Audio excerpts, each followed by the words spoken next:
Retornando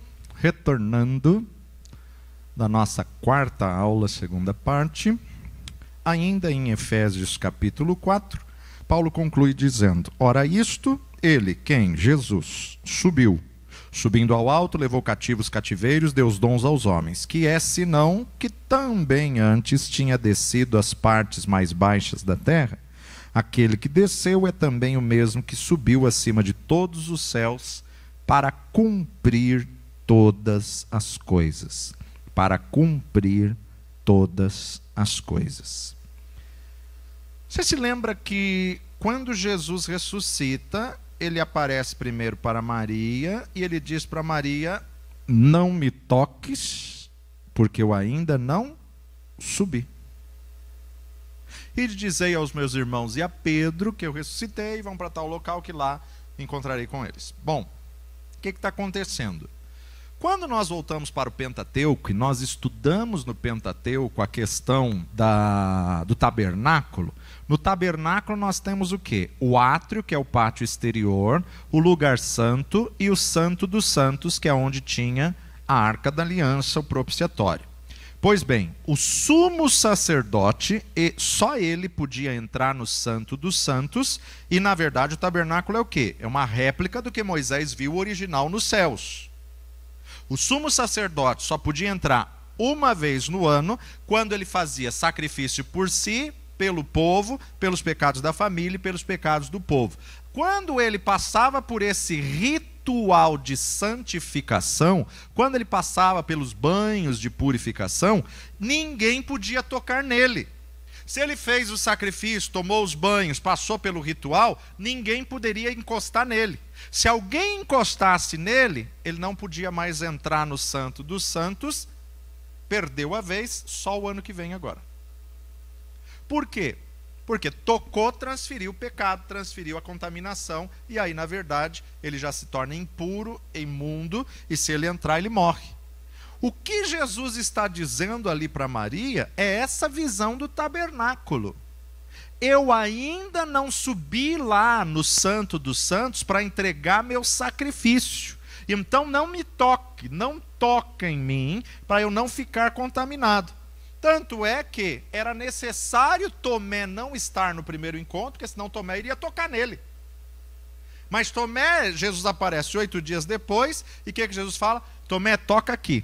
Para Jesus dizer para Tomé, Tomé, toca aqui, então entre a primeira aparição e a segunda aparição, nós temos que entender, interpretar que Jesus entrou no santo, então no santo dos céus, entregou o sacrifício foi aceito, ele volta à terra, aparece de novo aos seus discípulos, Tomé agora está, para ele poder dizer, pode tocar aqui, pode tocar do meu lado aqui e ver o ferimento da lança.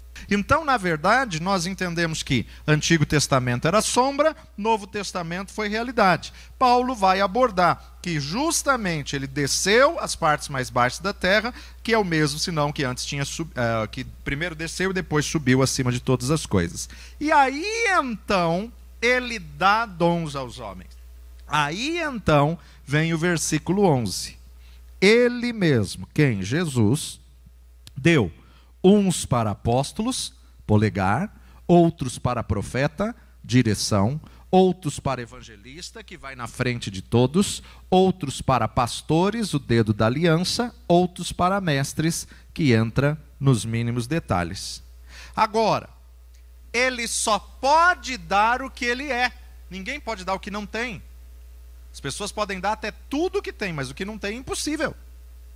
Por que que as manifestações do Espírito são dons do Espírito Santo? Porque é o Espírito Santo que tem palavra de sabedoria, palavra de conhecimento, profecia, dom de interpretação de línguas, interpretação, variedade de línguas, dom da fé, dons de curar. É o Espírito Santo que tem esses dons, essas manifestações, e ele que dá. E Jesus é o quê? Jesus é o sumo apóstolo, o enviado que veio ao mundo. Jesus é o profeta que havia de vir. Jesus é o evangelista que veio ao mundo. Jesus é o pastor das nossas almas. Jesus é o mestre, o rabi por excelência.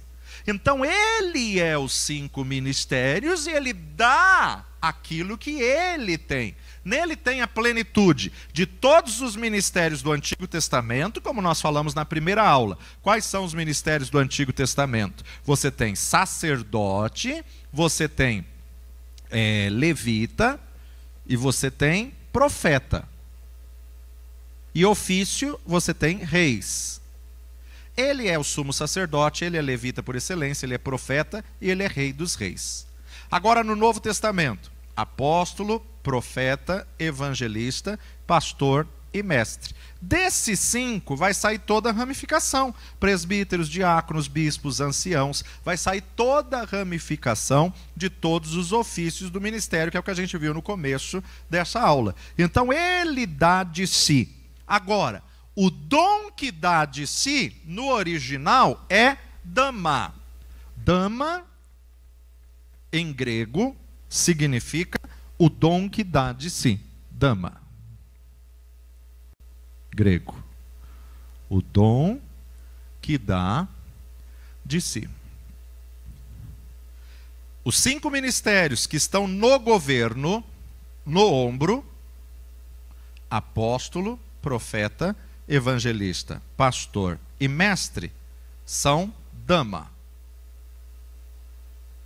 Só que, entenda isso, nem todo ministro vai ser dama. Explicando mais claro, o pastor, existem pastores que são pastor. Existem pastores que são pastores. Qual a diferença? Existe um que é o dama. O que é o dama? Aquele que dá de si. Ele vive o ministério, ele respira o ministério, ele é o ministério e ele é a mesma pessoa. Dama. Existem pastores que trabalham no secular, que só vai no domingo, prega lá, mas não atende ninguém, não aconselha ninguém. Ah, esse homem não é pastor, coisa nenhuma. É pastor, mas não é dama. É pastor, mas não é o dom que dá de si. Ele tem um chamado pastoral, mas ele não vestiu o ministério, não é o ministério. Jesus é o dama de Deus. Jesus é o dom que dá de si, que veio da parte de Deus. E aí então, como dama, ele mesmo deu uns para apóstolos, outros para profetas, outros para evangelistas, outros para pastores e outros para mestres. Para que os 5 ministérios? Verso seguinte, 12. Querendo o aperfeiçoamento de todos os santos para a obra do ministério. Já falamos aqui nas aulas e volto a repetir. Ou seja, ninguém vai ter o todo da revelação. Cada um tem 20% da pessoa de Cristo. Todos estão falando sobre Jesus, mas o apóstolo só tem 20%, o profeta só tem 20%, o evangelista só tem 20%, o pastor só tem 20% e o mestre só tem 20%. Se eu sou ministrado pelos 5, vocês viram aí na convenção. A gente trouxe um mestre, trouxe um profeta, trouxe um evangelista e o todo, como a gente foi abençoado? Porque cada um trouxe da mesma visão. Todos falando sobre renovados como a águia, mas cada um num prisma diferente. Essa semana agora, nós vamos ter o 14º Proclama São Paulo a partir de quinta-feira.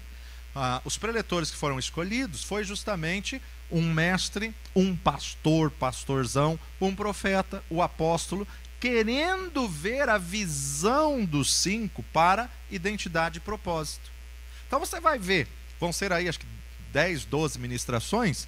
Destas ministrações, todos com foco, identidade e propósito. Se você não puder estar em todas, você pode acompanhar depois, você pode assistir depois, ou ao vivo, ou online. Mas você vai ver, procura identificar o chamado do preletor e procura identificar a diversidade. Como que o profeta vai falar de identidade e propósito? Como que o evangelista vai falar de identidade e propósito? Como que o pastor vai falar da identidade e propósito? Como que o mestre vai falar da identidade e propósito? E como que o apóstolo vai falar da identidade e propósito? Todos os ministros que estão convidados, a gente só passa o tema. E o ofício dele vai adequar o prisma da visão que ele vai abordar. Vai adequar o foco do que Deus ministrou ao coração dele. E quando a gente vê essa diversidade, a gente consegue identificar. Puxa, esse aí estabeleceu só fundamento. Olha, esse daí deu uma direção profética. Ah, esse aí pastoreou. Esse aí é um pastorzão. Esse aí ensinou. Então, quando você identifica a variedade ministerial, a diversidade ministerial, você reconhece a unção e o ofício que há em cada um. Então, para que dos 5 ministérios? Verso 12. Querendo o aperfeiçoamento de todos os santos para a obra do ministério do corpo, para a edificação do corpo de Cristo. Até quando precisa os 5 ministérios? Até que todos, a igreja do Senhor Jesus Cristo na terra, cheguemos à unidade da fé e ao conhecimento do Filho de Deus, a varão perfeito, à medida da estatura completa de Cristo. Para quê? Para que não sejamos mais meninos inconstantes, levados em roda por todo o vento de doutrina, pelo engano dos homens que com astúcia enganam fraudulosamente. Antes, seguindo a verdade em amor, cresçamos em tudo naquele que é a cabeça, Cristo, do qual todo o corpo bem ajustado e ligado pelo auxílio de todas as juntas, segundo a justa operação de cada parte, faz o aumento do corpo para a sua edificação em amor. Do qual todo o corpo bem ajustado. O pastor Fernando estava falando agora no intervalo de tratando dos que tratam, curando os que curam, ou pastoreando os que pastoreiam. Isso é um foco, um chamado, um ministério. Por quê? Gente, quem ministra essa liderança? Pastores ou missionários que estão no campo. Muitas vezes eles estão lá 3, 5, 10, 12, 17 anos, como nós ouvimos agora de um missionário que está na África, 17 anos, sem ver família, sem ver igreja, sem voltar para o Brasil, sem nada, sobrevivendo com salário mínimo, que ele só consegue pagar o aluguel lá e comer o básico. 17 anos sem voltar para a sua terra, para a sua família, e sem ser pastoreado, porque nesses 17 anos ele não recebeu visita de nenhuma pessoa da sua igreja. 17 anos só ministrando, entregando. E o pior, quando volta para o Brasil ou para a sua terra, fazem uma agenda dele que em 30 dias ele prega em 60 lugares. Quando que esse homem senta para aprender? Quando que esse homem senta para reciclar a visão? Quando que esse homem senta para ser alimentado? Ah, hoje a gente tem internet. E lá que não tem internet? E lá que não tem energia elétrica para ele acessar uma mensagem? Aí fazem uma escala para ele. Prega manhã e noite, de segunda a segunda nas igrejas. Aí sabe o que as igrejas vão julgar? Puxa, esse missionário é fraquinho, né? Pegou tão simples. Ah, é por isso que ninguém está se convertendo. Olha a qualidade da pessoa que está no campo. Espera aí. Quanto que investiu nele? Que curso que deu? Que reciclagem que deu?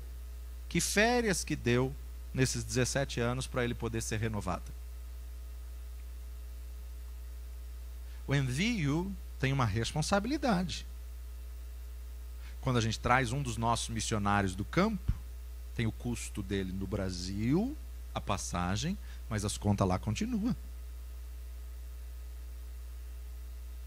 Só que eu tenho que trazer para renovar, para reciclar, para se curar, para ser ministrado, para sentar, para se alimentar, para ver a direção e o norte que a igreja está tomando.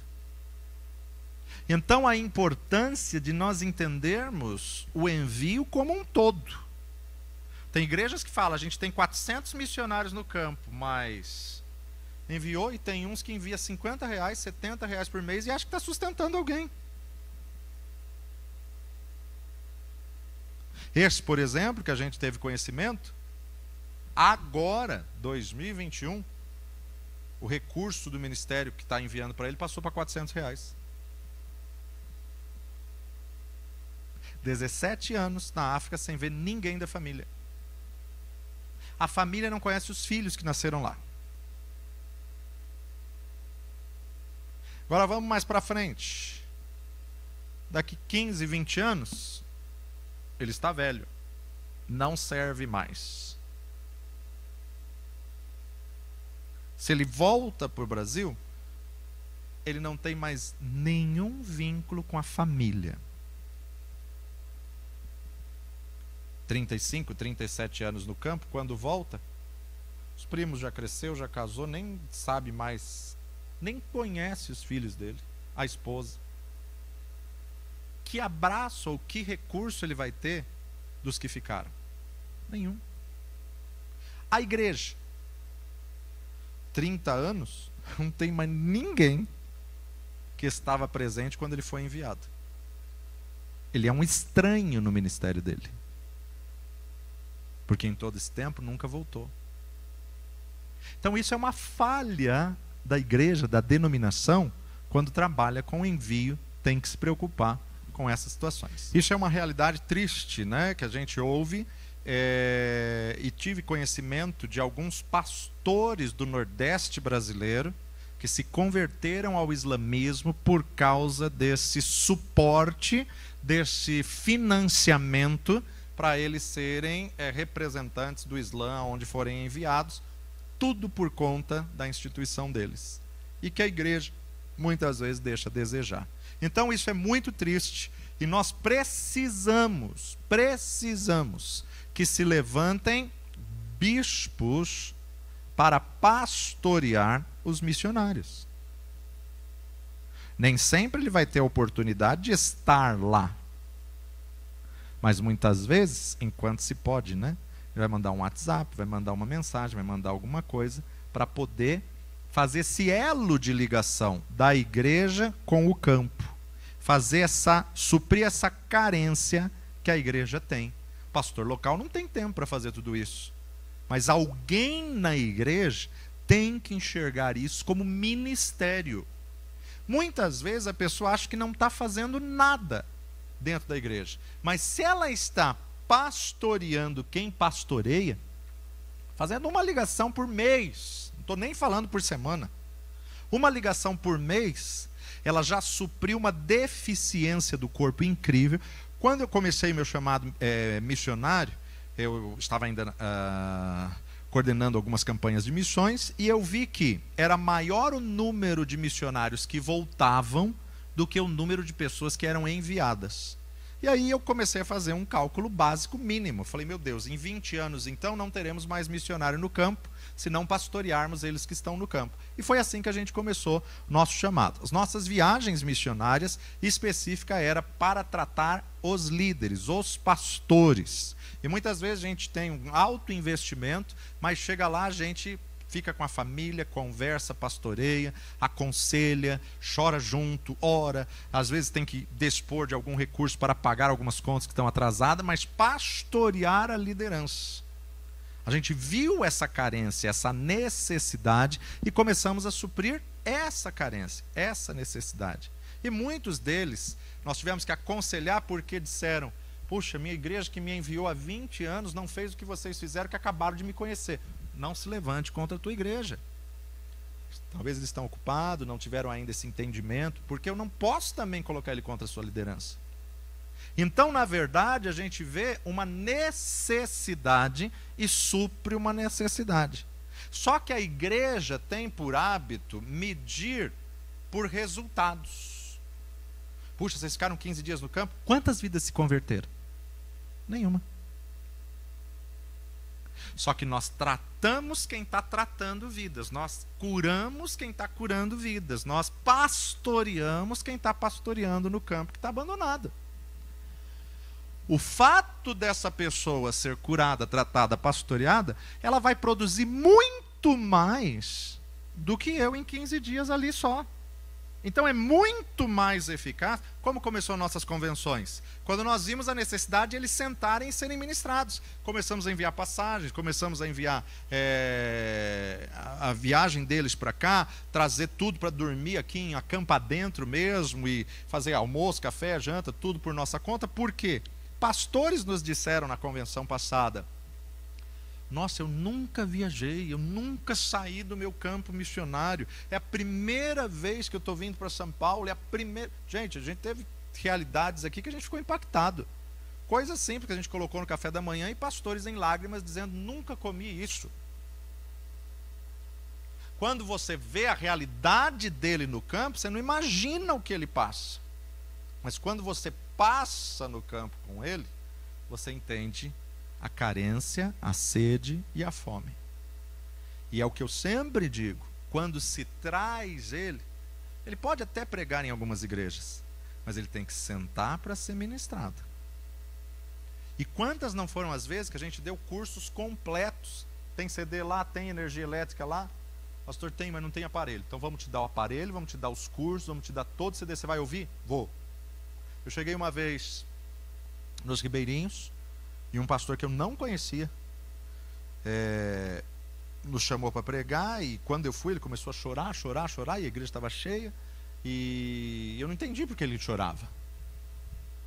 E aí quando ele foi me apresentar, ele falou assim, gente, este homem que está aqui hoje é o homem que tem pregado aqui há esses últimos 3 meses. Eu falei, meu Deus, o homem surtou ainda. Aí ele pegou e falou assim, sabe aquele CD que eu estou colocando em todos os cultos? É a voz desse homem. Eu falei, não acredito que esse homem está colocando eu para pregar todos os domingos no culto. Ele falou, irmão, eu fui tão abençoado com aquelas mensagens, falei, eu não tenho capacidade de pregar aquilo, então eu trouxe o CD e pus o CD nos domingos. Você está pregando aqui faz 3 meses. E hoje nós temos o privilégio de conhecer quem é a voz que fala todos os domingos. Eu achei até engraçado. Falei, meu Deus do céu, olha só aonde chega a mensagem, a forma como Deus propaga a mensagem. Então, há algumas deficiências no corpo de Cristo e nós temos que ser despertados para suprir a deficiência. Ir para missões ou fazer o chamado missionário, cumprir o chamado missionário, não é turismo, não é viajar, não é passear. Quantas vezes passamos lutas e travamos batalhas ferrenhas, tanto aqui quanto lá, quanto na saúde, mas de ver o resultado para o reino e o crescimento do reino, não tem como dimensionar a gratidão do que Deus tem feito, através de uma simples viagem, através de um simples telefonema, através de uma simples carta, né? A gente sabe que o mundo está mudando, sabe que logo vai ser proibido esse tipo de mensagens via WhatsApp, né? Já está sendo negociado as leis do novo WhatsApp, que não vai poder veicular credo religioso, e por isso que alguns estão até migrando para outras redes sociais para comunicação. Mas enquanto temos essa liberdade ainda, em alguns lugares já não tem mais. Em alguns lugares, principalmente no Oriente Médio, você não pode mandar nenhuma mensagem de versículo bíblico ou escrita a Jesus, que ela não chega, tá? Principalmente no Oriente Médio, regiões ali da Síria e tudo mais, existem algumas regiões que já têm esse filtro, já tem essa triagem, e as mensagens que têm essa conotação já são barradas e não chega. E quem não tem esse conhecimento acha que o missionário é mal educado, acha que o missionário não responde, acha que o missionário não está se importando com a mensagem que ele está enviando. Não chegou. Não chegou. Então, melhor não falar, mas tem instituições que já estabeleceram alguns códigos para poder comunicar, tá bom? Então vamos lá. Capítulo 4, verso agora 17, ele começa a sua segunda exortação. A primeira exortação foi no verso 1, falando sobre a importância da unidade. A segunda exortação agora é uma exortação a uma nova vida, a uma vida cristã. Verso 17. A santidade cristã é oposta aos costumes dos gentios. E digo isto e testifico no Senhor, para que não andeis mais como andam também os outros gentios, na vaidade do seu sentido. Ele está falando sobre mudança de vida, sobre transformação. Não ande mais como andam os outros gentios. Como? entenebrecido no entendimento, separados da vida de Deus, pela ignorância que há neles, pela dureza do seu coração, os quais, havendo perdido todo sentimento, se entregaram à dissolução, para com avidez cometerem toda impureza. Mas vós não aprendestes assim a Cristo, se é que o tendes ouvido e nele fostes ensinado, como está a verdade em Jesus, que, quanto ao trato passado, vos despojeis do velho homem, que se corrompe pelas concupiscências do engano, e vos renoveis no espírito do vosso sentido, e vos revistais do novo homem, que segundo Deus é criado em verdadeira justiça e santidade. Pelo que deixai a mentira e falai a verdade, cada um com seu próximo, porque somos membros uns dos outros. Irai-vos e não pequeis, não se ponha o sol sobre a vossa ira, não deis lugar ao diabo. Aquele que furtava não furte mais, antes trabalhe, fazendo com as mãos o que é bom, para que tenha o que repartir com os que tiver necessidade. Não saia da vossa boca nenhuma palavra torpe, mas só a que for boa para promover a edificação, para que dê graças ao que a ouvem. Não entristeçais o Espírito Santo de Deus, no qual estáis selados para o dia da redenção. Toda amargura e ira e cólera e gritaria e blasfêmias e toda malícia seja tirada de entre vós. Antes, sede uns para com os outros, benignos, misericordiosos, perdoando-vos uns aos outros, como também Deus vos perdoou em Cristo Jesus. Então, a segunda exortação, a exortação a uma nova vida em Cristo Jesus. A terceira exortação é o capítulo 5, que a gente vai falar depois, na quarta-feira, que é a exortação a um novo comportamento. Mas no capítulo 4:1, rogo-vos, pois, eu, o preso do Senhor, que andeis como é digno da vocação em que fostes chamado. Então devemos andar com um andar digno, merecedor, honesto, devemos andar em humildade, mansidão, longanimidade, suportando uns aos outros em amor. Esses textos nós não vamos ler, mas está na apostila, depois vocês leem aí na apostila. Como está o seu andar? Andar aponta para mover-se, decorrer, trabalhar, funcionar, passar a vida. A palavra de Deus nos diz que Enoque andou com Deus e Deus o tomou para si. Enoque andou com Deus e Deus o tomou para si. Essa era a vontade de Deus inicial. Deus não criou o homem para morrer. A vontade de Deus era arrebatamento contínuo. Ou seja, seríamos eternos nessa terra? Não. Mas a gente ia desenvolver uma comunhão, um relacionamento com Deus, de tal forma que andássemos com Deus e Deus o tomava. Andasse com Deus e Deus o tomava. Andasse com Deus e fôssemos arrebatados. É muito mais fácil a gente aceitar a separação de um ente querido que a gente viu subir para os céus do que ter que jogar terra sobre ele. Então a vontade inicial de Deus era um arrebatamento contínuo como Enoque. Andou com Deus e tomou para si. Ao qual depois Elias vai ser outro sinal do arrebatamento, e vem Jesus e fala que a igreja será arrebatada. Outro que andou com Deus foi Noé. Gênesis 6:9 diz que Noé andou com Deus. Outro, Abraão. Gênesis 17:1, Abraão andou com Deus e se tornou amigo de Deus. Andou com Deus e se tornou amigo de Deus. Temos que ter um andar positivo. Primeira regra, andar no caminho de Deus. Tem aí diversos versículos. Segundo, andar com o coração totalmente voltado para Deus. Andar com o coração puro nas ações, motivações, atitudes. Andar com o coração arrependido, como Davi. Andar com o coração quebrantado, rasgar o coração e não as vestes. Andar nas pisadas de fé. Andar em novidade de vida. Andar honestamente. Andar no Espírito, andar no amor de Cristo, andar nele, radicado e edificado, andar na luz, andar na verdade, andar prudentemente, andar cuidadosamente e sabiamente, andar digno, andar em sabedoria, andar como Jesus andou. Jesus andou olhando constantemente para o Pai. Jesus andou em plena submissão à vontade de Deus. Jesus andou à procura de pecadores perdidos. Jesus andou em constante oração. Em 89 capítulos que falam da vida de Jesus, 25 mencionam ele orando. Olha que coisa linda. Ele andava na palavra e na vontade de Deus, porque ele tinha relacionamento e comunhão com o Pai. Como não devemos andar? Devemos evitar um andar negativo. Então devemos fugir de andar fora dos caminhos do Senhor. Não podemos andar fora da vontade de Deus. Não podemos andar segundo a carne, nem em astúcia, manha ou sagacidade. Devemos evitar o andar com gentios, o andar ansioso, o andar desordenadamente, o andar de casa em casa, em dissolução, o andar em imundas concupiscências, desprezando as autoridades, atrevidos, ou adversário ao derredor. Devemos evitar o andar em trevas, devemos fugir de andar em trevas na falta de amor.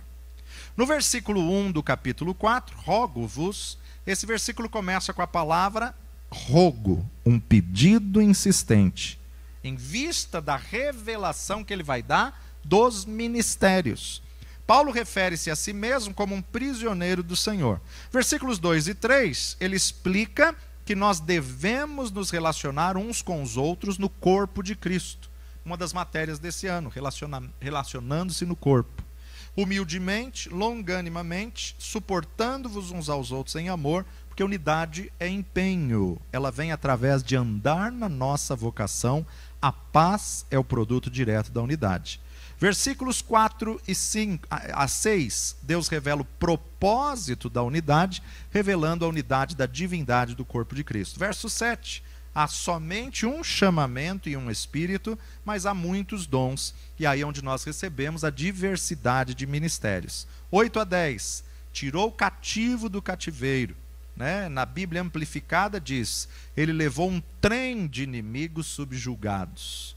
Não sei se quem escreveu era mineiro, mas a Bíblia amplificada fala que ele levou um trem de inimigos. Refere-se à libertação dos santos do Antigo Testamento para o paraíso. Aquele que subiu, primeiro desceu ao inferno, as partes mais baixas do inferno, e isso também é falado em Atos capítulo 2, versículo 27 a 34.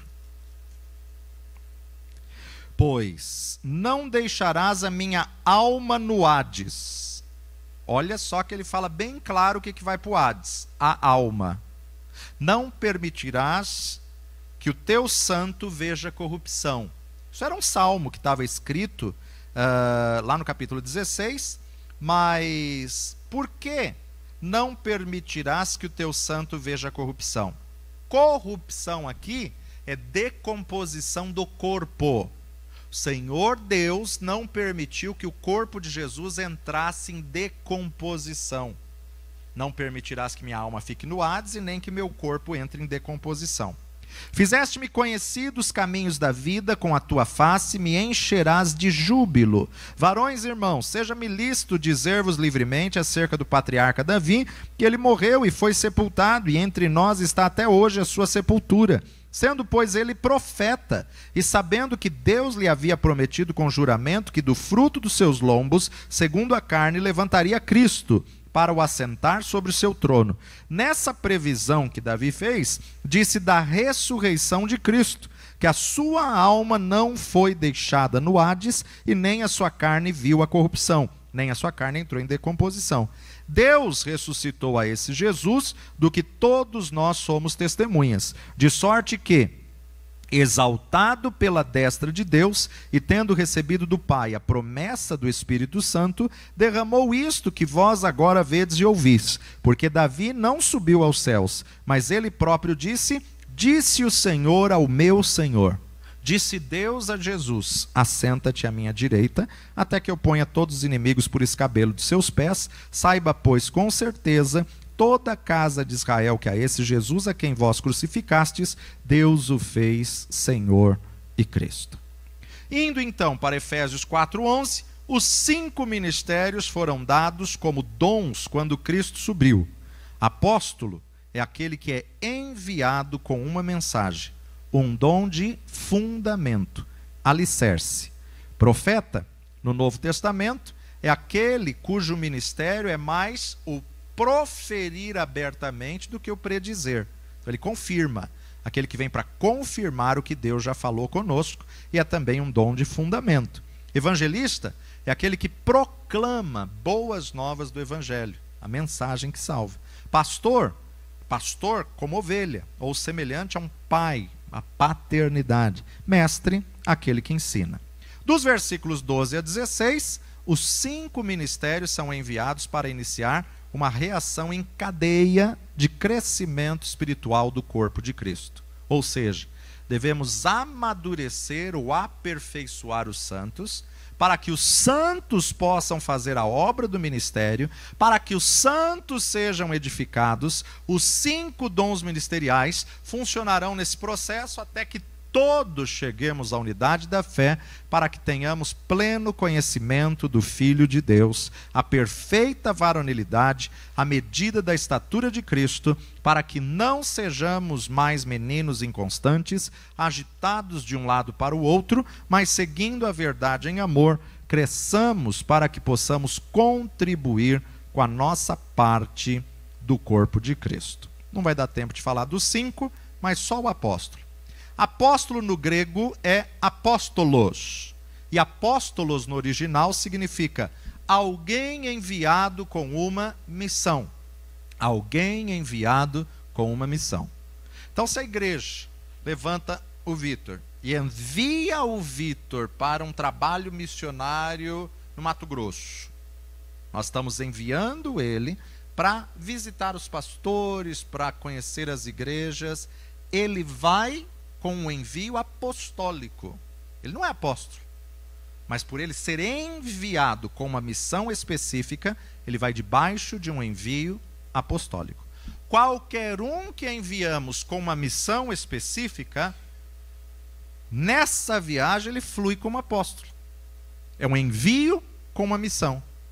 A chamada é de Deus. Aquele que é enviado com ordens específicas. Você vai visitar as igrejas, vai visitar os pastores, vai falar isso. Uma chamada específica. Um delegado, um embaixador que vai realizar uma missão específica num tempo determinado. Então, apóstolo nada mais é do que aquele que é enviado. Ponto. Habilidade especial de assumir e exercer liderança geral sobre um número de igrejas, com autoridade extraordinária em assuntos espirituais, que é espontaneamente reconhecida e apreciada por essas igrejas. Tem o caráter como de um ancião, trazendo ensinamento para tirar as dúvidas. Quais as funções apostólicas? Estabelecer igrejas locais, ordenar e reconhecer anciãos, trazer à frente a revelação da palavra, trazer ajustamento aos conselheiros, ser um pai espiritual para os outros, sempre manifestando o amor. Como é o ministério público do apóstolo? Estabelecer igrejas locais no fundamento, no alicerce, nas doutrinas. Fundamento é apostólico. Alicerce, que é Jesus. Pregar e ensinar a palavra, sinais e prodígios, ordenar e apontar ministérios, julgar e disciplinar. Disposto a ser testado e provado pela palavra, colocar a igreja em ordem, idealizar novas frentes ministeriais, inovações, estratégias, ser o pioneiro em eventos que promovam a unidade da visão do reino. Essas são as características apostólicas. Profeta. O original da palavra em hebraico é Shazam. Te lembrou de algo? Shazam significa profeta no hebraico. E o que é o Shazam? Shazam é aquele que tem visão ou vê com o olho. Tanto é que no Antigo Testamento eles eram chamados de vidente. Por que vidente? Porque via com o olho. O que é que vês? Profeta. Vidente. No Novo Testamento, a palavra é profeteuo. E profeteuo significa falar sobre inspiração divina.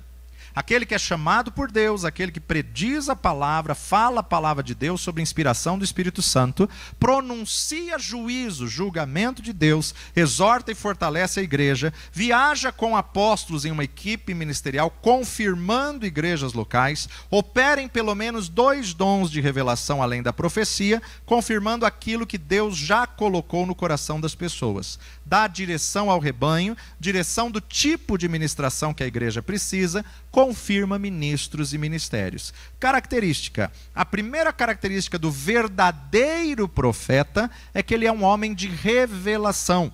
Revelação profética, revelação na palavra, revelação para direção para o povo de Deus. Pode-se distinguir entre o profeta verdadeiro e o profeta falso. Ele é amigo de Deus. Homens e mulheres de demonstração para revelar o que Deus tem dado a eles. Algumas vezes agem de forma estranha. Lembra de Ágabo? Arrancou a cinta de Paulo, se amarrou na frente do púlpito ali com a cinta de Paulo. Profetas são homens e mulheres de confrontação. Eles sempre aparentam estar indo numa direção diferente do resto do povo. Confrontam as pessoas com seus pecados. Se entristecem naquilo que ofende a Deus. São diferentes e são temperamentais. Aparentam com frequência estar deprimidos, entristecidos, porque muitas vezes tem um ministério solitário. São homens e mulheres de profunda intercessão, pessoas de fé, expectativa e esperança, pessoas de restauração, pessoa de mansidão e humildade. Nunca dá a impressão de ser alguém falível. Amor ao dinheiro é sinal de falso profeta. Aquele que só profetiza por dinheiro, por preço. Nenhum profeta do Novo Testamento é usado para guiar ou controlar a vida dos outros. Tipos de profeta. Tem profeta pregando, profeta ensinando, profeta intercedendo, profeta como dom profético, profeta aconselhando, profeta cantando. É lindo se encontrar um profeta cantando. Conheci uma profetisa. Ela sempre tinha um cântico de Deus quando ela tinha uma palavra de Deus para você, e através do cântico ela entregava o que Deus tinha falado. Maravilhoso esse ministério, esse dom.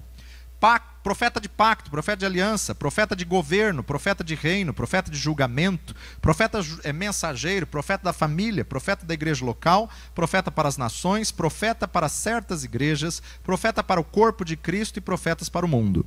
Ministério público dele: confirmar ministérios e ministros, exortar, fortalecer igrejas, confirmando o que Deus já falou.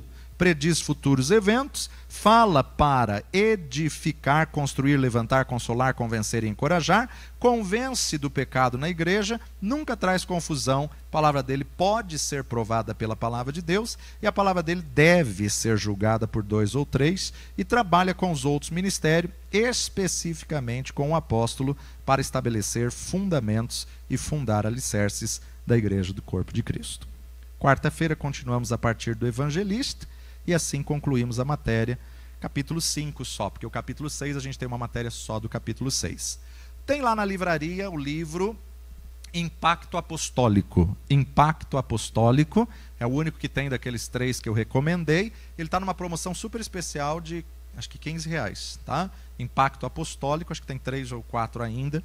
Quem quiser pode passar lá e pegar. Pai de amor e Deus bendito, graças te damos pela tua palavra viva e eficaz, que nos guia a toda a verdade. Que essas verdades possam ser firmadas no nosso espírito, e a cada dia possamos, ó Pai, colocá-las em prática nas nossas vidas. Leva os teus filhos na tua paz e segurança, no precioso nome de Jesus. Amém e amém.